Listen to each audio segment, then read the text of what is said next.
So in this part, I'm going to talk about coming from films which are about women or which have a very large amount of female characters. Let's go into the more conventional kind of canvas that we see in Indian cinemas.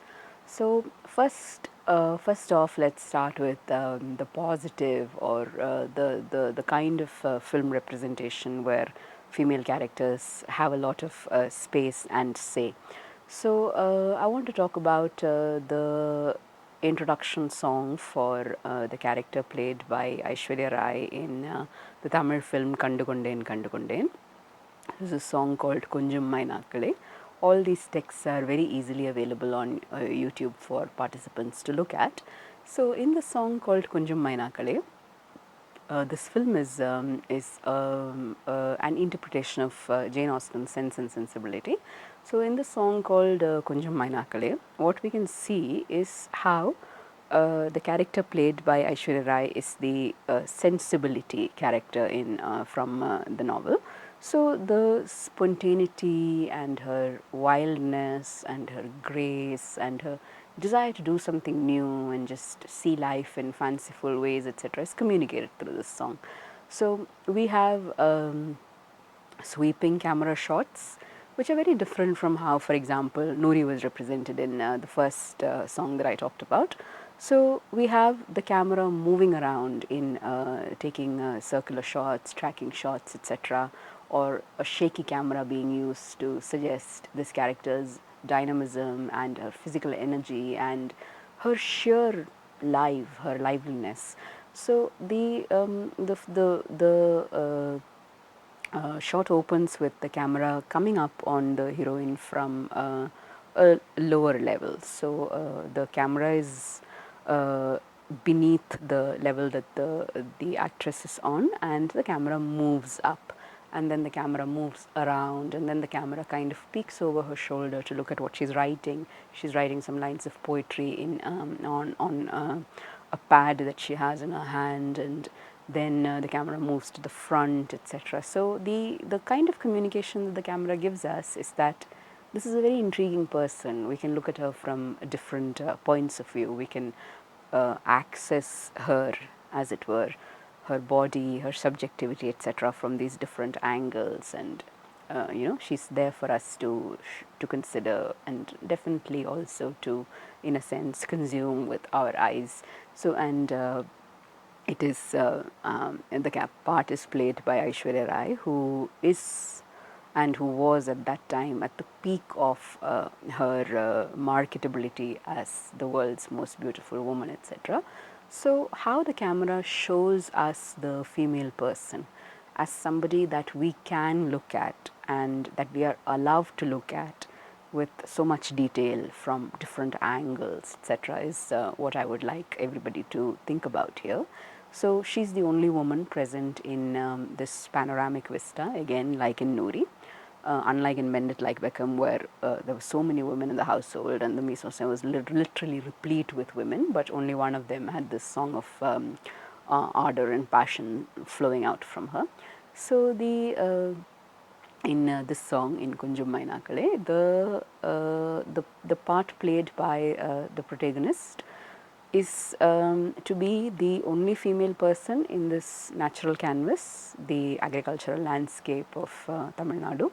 So she's dancing, singing, moving, and the lyrics are communicating her zest for life. So the song more or less says that she wants new things to happen, new ways of looking at things. There should be enjoyment. Every day should be a festivity, etc. And the grace with which the actress moves through these lines is a striking performance of what it means to be feminine, to be a girl endowed with so much zest for life, etc. So in Noori, where there wasn't so much overt choreography, there wasn't so much dancing as such, as much as just plain naturally moving through the environment. Of course, it's a simulation of nature. Natural movement, but in Noori, where there's a water pot, for example, and that pot suggests her fertility and her desire for eros, etc., In Konjum Mainakale, the sense of eros, despite the camera suggesting that we can look at this heroine, we can consume her, etc., the sense of eros is disrupted in a very interesting way through the goofiness or the literally the goofiness with which the actress dances. The choreography is performed in such a way that we are not invited only to consider her beauty, only to consider her grace, but also, you know, her not exactly minding that she's so beautiful. So the sense that the song produces for us is the idea that this is a very beautiful woman, of course, but she's not really thinking about her beauty all the time. Now this is very striking because the song is beautiful. It is its colors, its use of costume, its choreography, the way the camera moves, all of them produce this aesthetic spectacle which is really can only be described by the word beautiful. And despite that sense of beauty, we also have this note of authenticity, of personality coming through for the heroine. So she's not just a beautiful person, but she's also a person who has quirks and idiosyncrasies which make her a unique person. So I want us to think about how the camera works, or how films are able to communicate the sense of uniqueness and integrity and authenticity for female personae. So here, even though conventional beauty is replete, it fills up the scene in so many ways, there is this idea of authenticity that comes in, this idea of personal character that comes in through the way in which the actress moves.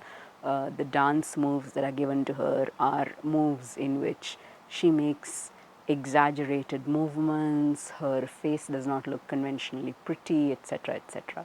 But at the same time, she's the only female person in a field of, initially it looks like there's just her in the field, but then some male dancers come. So she's the only person who's female amongst these male dancers. So once again, the female becomes the cynosure of the eyes. She's one person who's different from all of the other people on in the frame with her. They are also painted or garishly dressed or wearing masks, etc. And they are all, none of them looks, they're dressed in a way in which the idea is to communicate them as symbols rather than as persons. So she's the only, you know, fully fleshed human being, as it were, that we see in the frame.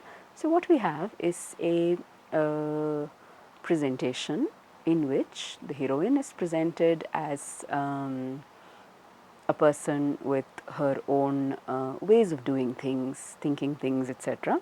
But still things remain conventionally beautiful.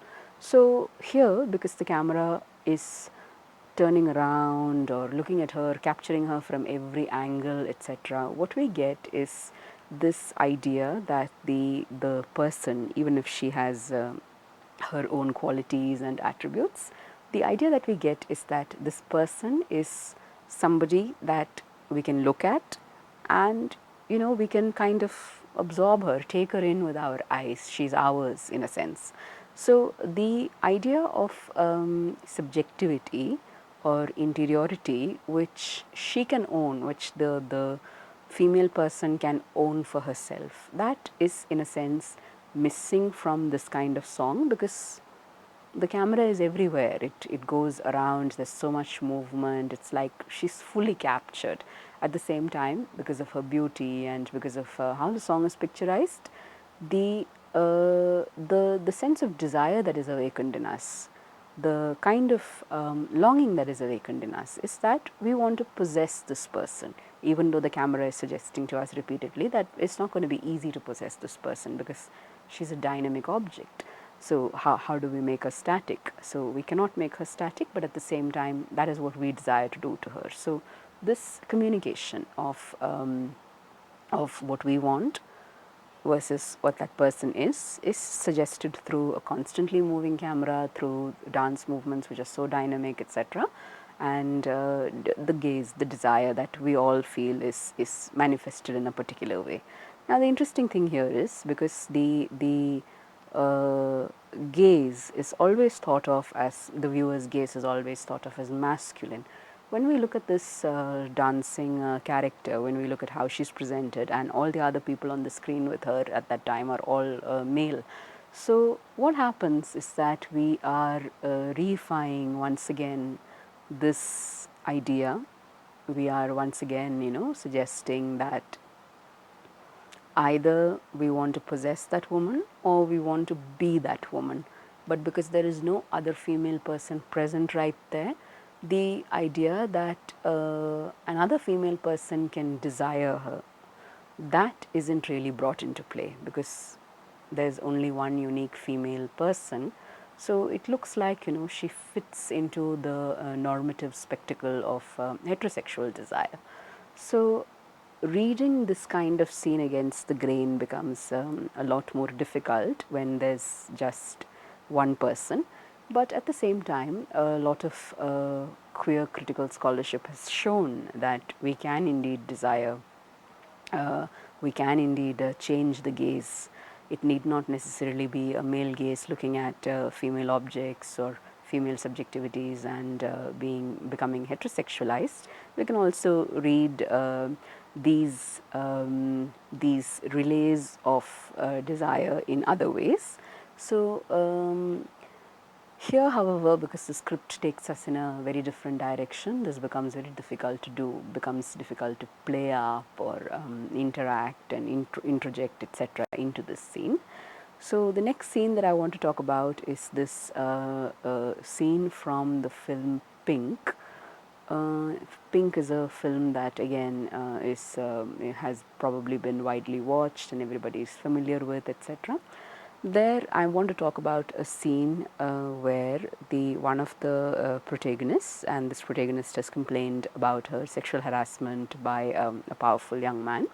So, and they're in the process. She and her two roommates are in the process of trying to go through with the legal processes associated with the complaint that they have filed. When she's kidnapped one evening when she's out on a jog, she is forced into a car by the friends and by the assailant himself. So she's kidnapped briefly while she's out for a jog, and in this scene again, the young woman is the only person present in the scene, and all the other people, the only female person present in the scene, and all the other people are male.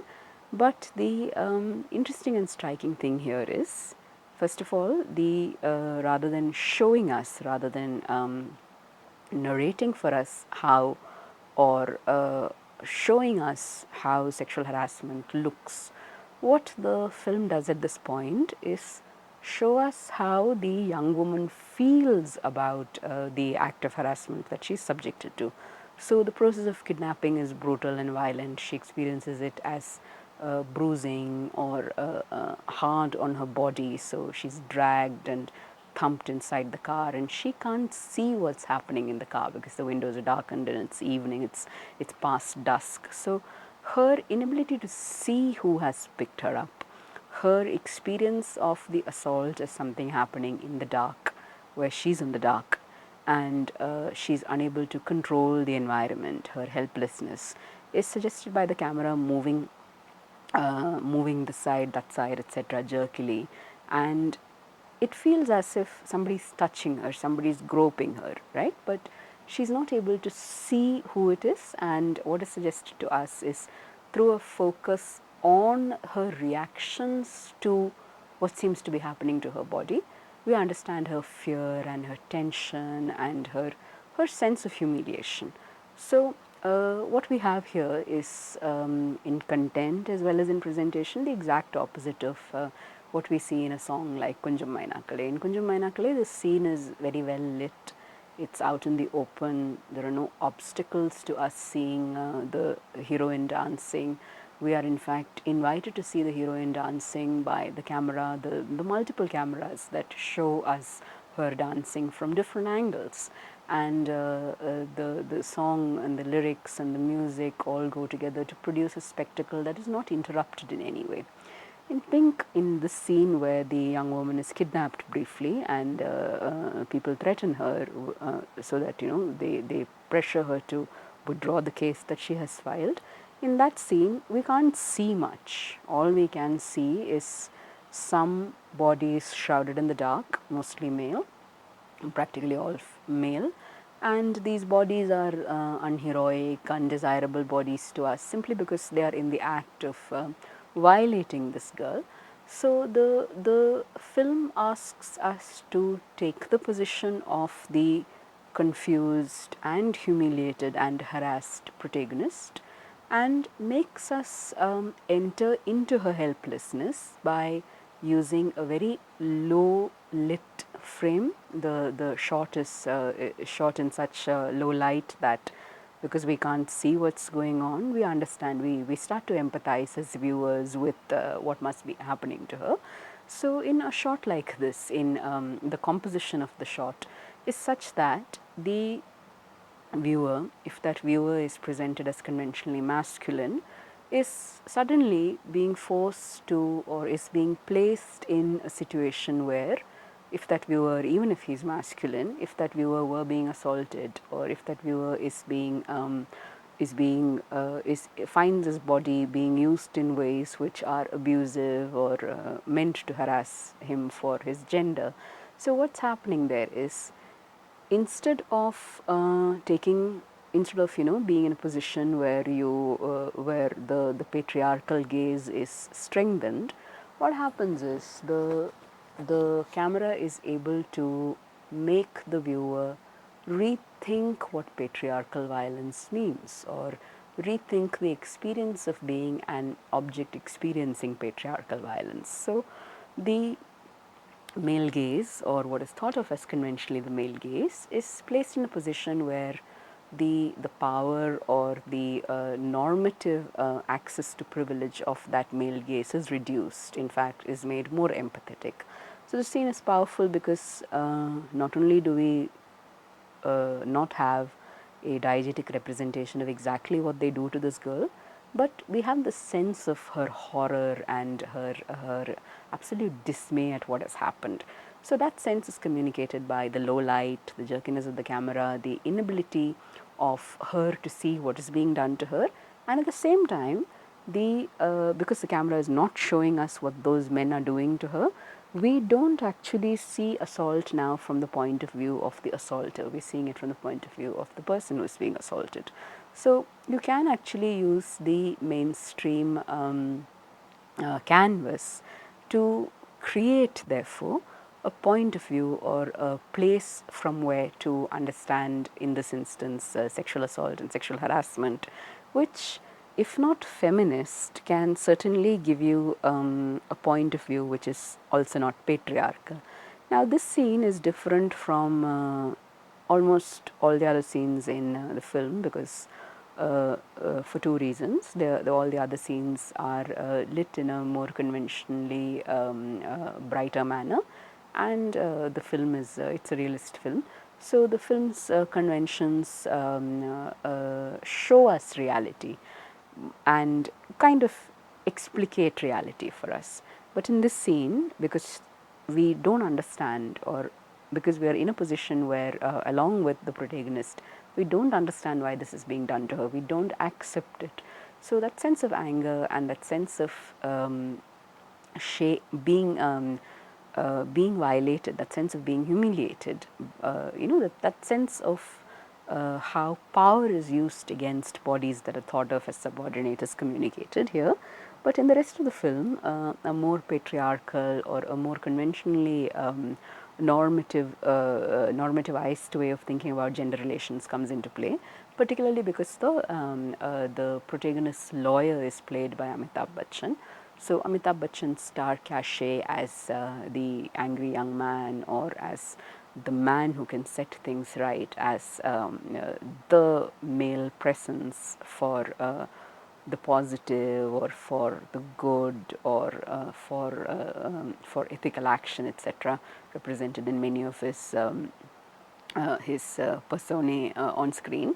So that idea it casts a very long shadow on how we think about the issues that the film is talking about. So what we have is the protagonist's case being fought by a man who is identified as generally righteous in his screen roles.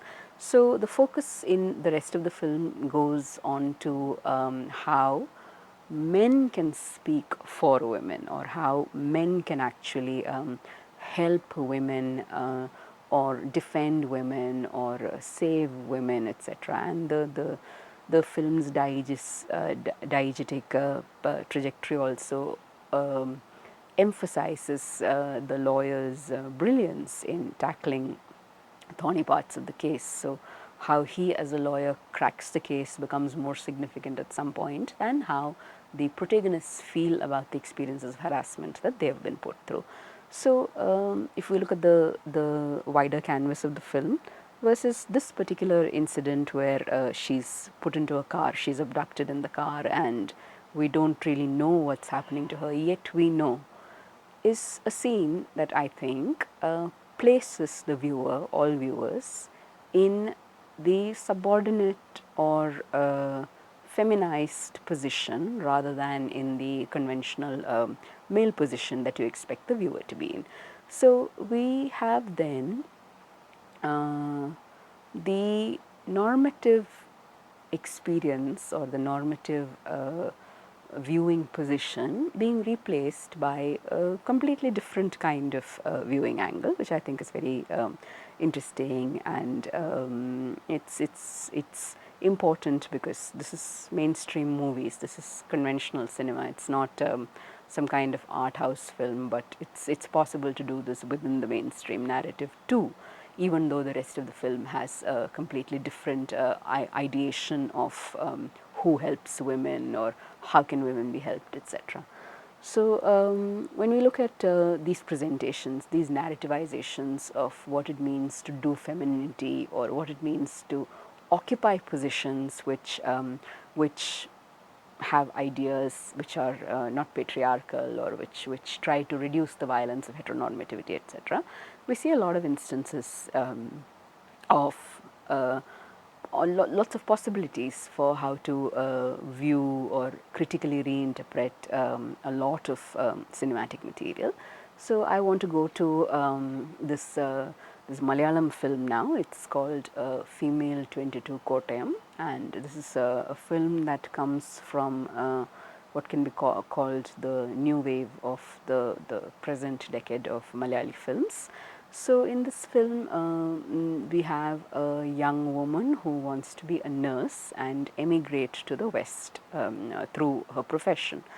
So she falls victim to a man who pretends to be in love with her, but who's actually in the business of selling women for money to clients. So in the course of this film's narrative, Tessa is her name. So this character is raped by the client of the man that she thinks is her boyfriend. And in the narrative, the important the focal point, as it were, is the fact that this young woman is a nurse, and her aspirations and her ambition of going abroad are what get her into trouble, in a sense, is what is communicated, because she's very eager to go abroad and she doesn't really have a lot of friends, or she doesn't really have a lot of family ties in India, which makes her victim to this man that she thinks is her boyfriend or her lover. So what happens is, in the rape scene that is the focal point of this film, we have this young woman in her nurse's uniform, but she is raped in her own house. So here again, what we have is an instance of the how do you represent, these issues which are known in, for example, feminist scholarship. You want to show the private sphere as a place where violence can happen. You don't want to demonize the public sphere as the only place where violence can happen. So this film actually is able to, in the mise-en-scène, because the character of the protagonist is a nurse. She's wearing her nurse uniform. She's just come back home from work, but she is raped at home rather than in her place of work, which is the hospital or some other public place. So what we see is the idea, the communication of the idea that this woman has faced sexual violence because she's a woman rather than simply because she's a nurse, right? So the idea that is communicated here is that it's not that her being a nurse gets her into trouble, it's the fact that she's a woman. It's working as a nurse while being a woman that endangers her.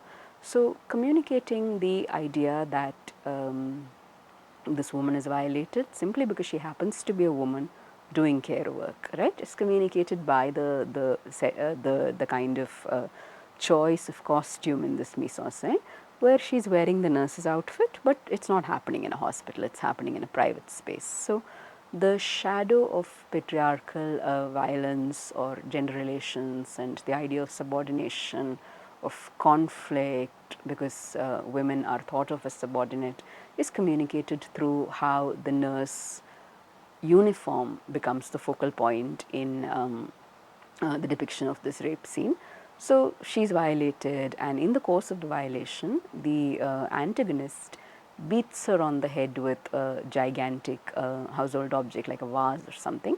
And there again, we see that the film is able to communicate to us the idea that rape isn't merely about sexual violence, it's about power relations, and it's about violence that is done to female bodies in the name of sex, but actually not only about sex, it's about dominance at other levels also. So the mise-en-scene's use of these choices, the nurse's outfit, the acts of violence, the way she's shown to be violated, she's pushed down to the ground, and it's not just about some kind of sexual pleasure, but it's about some kind of absolute enactment of dominance that the antagonist feels is communicated to us, but again from the point of view of the female protagonist, the person experiencing this violence. So what we have then is narrativizations of abstract concepts like what does it mean to be at the receiving end of patriarchy, done by these filmmakers through creatively using the mise-en-scène. In this film, A Female 22 Kottayam, and this film has been remade in other languages as well, we have at the very end this character getting her own revenge on the man who betrayed her. So how she gets her revenge is she does a penectomy on him. So it's a stand-in for and for the idea of castration as well. So being able to get revenge, being able to avenge yourself, being able to get justice, being able to do what you want, to be able to be agential in achieving your goals, etc. in this film is presented at the very end as an act of bodily changing the man. So in this film, even though the male character, he's chained to a bed, and his body has been modified, and of course he's not happy with that modification, right? So that male character is shown to be in the position of the violated person, which is rare for a lot of male subjects. So the violation, the kind of overturning of gender relations that we see in that scene, that violation, however, doesn't have a very neat reversal impact on us, because that male character who has just undergone the penectomy and who's struggling and who's in pain, etc., is still shown to be cocky and cocksure, and therefore unable, and therefore the female character is unable to silence him utterly. In fact, he tells her, "You are the woman, and therefore, because you know you're such an impactful woman, whenever I'm ready, I'm going to come back and seek you out again." This character is on her way to Canada, and the film's plot tells us earlier she didn't report the first rape that happens to her because she was trying to leave India. She did not want to pursue justice. So the film is trying to ask us the question of who should pursue justice. Are all victims responsible for the act of seeking justice, for the entire process of seeking justice, etc.? Or should there be other responsibilities, other people who have these responsibilities towards victims and so on?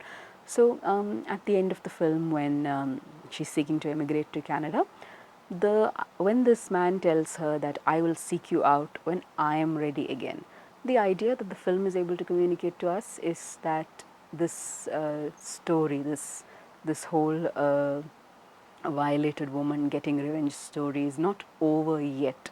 That idea is communicated to us through the film's choice of shots. So we have uh, a sequence in which the female protagonist's face is in close up, and then there's this reverse where the man's face is in close up, and this shot reversal keeps going on.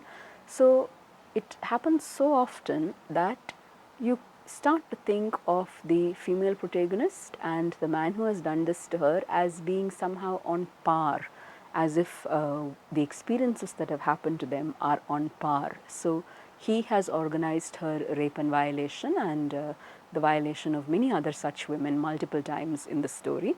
But because we have this shot and this close up and this reverse close up series of takes at the very end of the film, what happens is his act of trafficking women sexually and her act of trying to agentially restore a sense of dignity to herself through taking action on her violator are, when they are equated, produces a kind of paradox. Ethically, of course, we know that the two are not equal, but in terms of cinematic language, suddenly they become equal. So what happens then is the sense of closure that we have, the sense of the righteous thing having been done, the sense that this female person is the hero, that is withheld from us. We instead see a protagonist and an antagonist apparently on an equal, contextually flat plane. So there, even though we have this female narrative vehicle, just like in a film like Pink, even though this is supposed to be a woman's film, etc., the use of cinematic language or cinematic diction, cinematic styling through the mise-en-scène, the shot composition, the different kinds of takes that are given to the actors, what happens is when two completely ethically different acts are put on the same plane through this kind of construction of the scene, we are not really inside a feminist project or a project that allows female subjectivities to enter into their own or attain agency. What we see instead is, a kind of patriarchal projection of the goals of feminist work or feminist justice as just another interpersonal conflict. So it's deflating and dehistoricizing the work of feminism or the work of considering women as equal subjects, etc.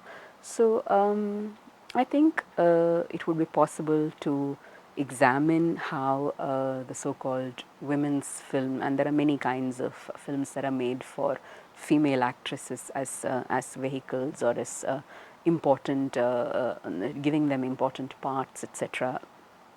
For commercial reasons. So if we look at the women's film and what it achieves versus the more mundane kind of commercial film and how they play women or play women's parts or showcase women's parts, etc., we find that the how the camera works or shot composition tells us a great deal more than sometimes the plot can. So on this note, I would like to conclude perhaps. So in the course of this presentation, I hope it has been possible for all of us to consider how the gaze and how the use of shots helps us to create subjectivities and to indicate to the viewer how to evaluate these subjectivities. So effectively, what we find is, even though a film can be marketed to us as a woman's film, it need not necessarily be a film that gives women the room or the possibilities for dialogue that other films not marketed as female films might do.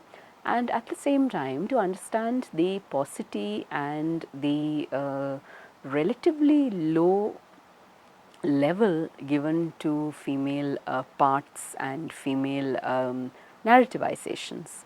So, going back to where I began, the Bechdel test, we will find that the Bechdel test still remains a useful way of thinking or perceiving female characters, or perceiving the importance and role given to this whole idea of what the feminine means. So, female interiority, female subjectivity can be evaluated in various ways, including, of course, the interactions that female characters have with other female characters. These interactions are usually either few or marginal, except in some films. And given how few and marginal they are, we can actually use, or we can actually evaluate how disruptive or how conventional they are through how shot composition and mise en scène are constructed. So with this, I would like to end. Thank you.